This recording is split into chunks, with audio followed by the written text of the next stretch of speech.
Hello class 5. Today we will learn a new chapter from your English 1 syllabus, and the name of the story is Thimmakka's Children. This is written by an anonymous writer.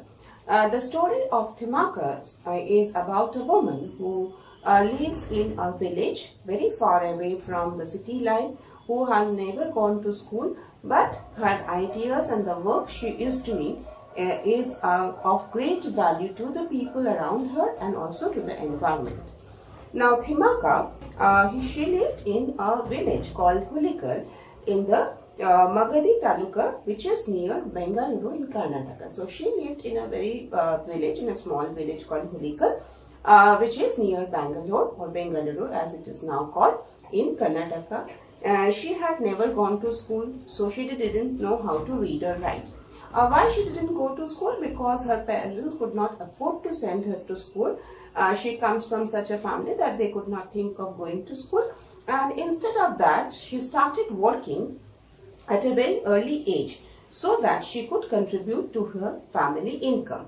And she worked in a quarry, that is in a pit where stones were being made by cutting rock. There she used to work, and later on she was married to a person called Chikanna. Her life was was very simple. She was very happy with her life as it was going on. But one day, Thimmakka and Chikanna, both of them learned that they could not have a child of their own.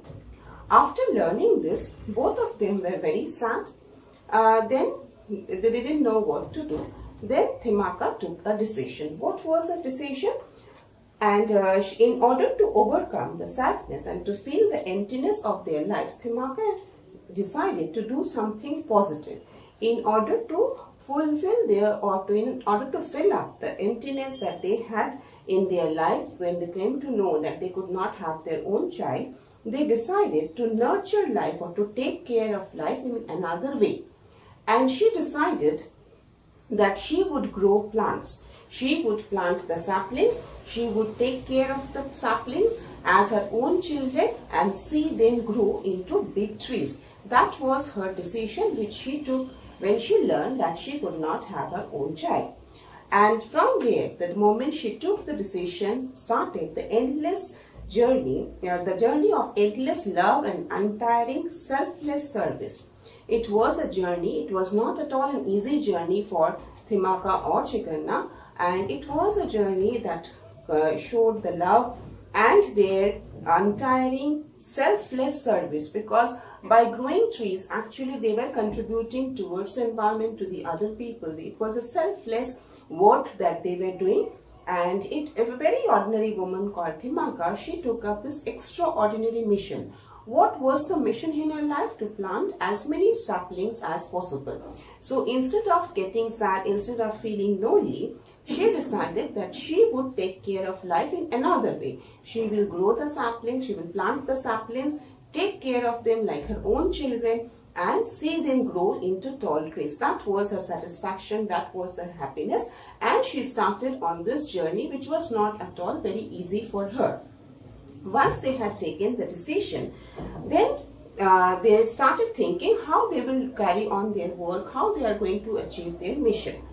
Thimmakka and Chikanna, both of them had seen that the banyan tree, they grew in large number near their village. And so they took the decision that they would plant the saplings of the banyan tree. And once they had chosen the saplings, the saplings of the plant, then they decided that where they will plant these saplings. Then they decided that they will plant the saplings along the road that went to the neighboring village of Kudur. Why that particular road? Because that road had very few trees along the side of the road, and those people who walk from one place to another, because this was a rural area, it was a village, there were no such conveyance, so people used to go by walking from one place to another. And if there were trees on the roads, then they would feel a little bit comfortable. The trees would offer them shade during the hot summer months. And as this particular road which went to the neighboring village of Kudur had very few trees lining it, so Thimmakka and Chikanna, they decided that they will plant the saplings along that road, because they had seen how the travelers faced difficulty during the scorching heat of the sun.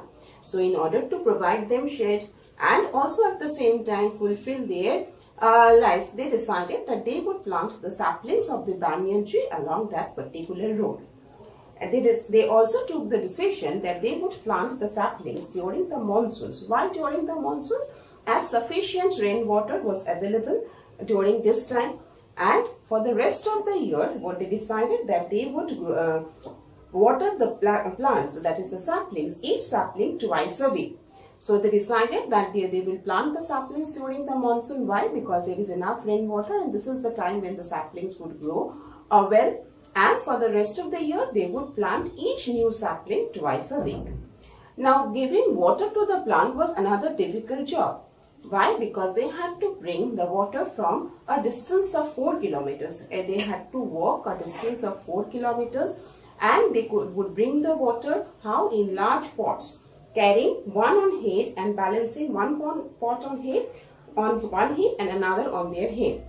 There is a picture given how they used to bring the water. So in this way, carrying the water in the large pots, balancing them one on their hip and the other on their head, they would travel for a distance of 4 kilometers and bring the water and give the water to the plants.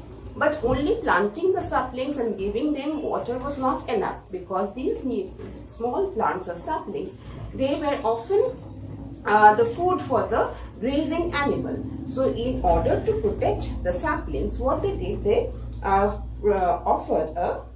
they put a fence around the plants with thorny shrubs. Why thorny shrubs? Because then the grazing cattle would not be able to eat those plants or the saplings. So they put a fence around it, and even after taking so much of care of the plants or the saplings, 1 or 2 saplings, when they died, they planted a fresh one in their place. So it was something that they were constantly taking care of the saplings and they were looking after them as their own children. And slowly these saplings, they grew into plants, large plants, and then into large trees.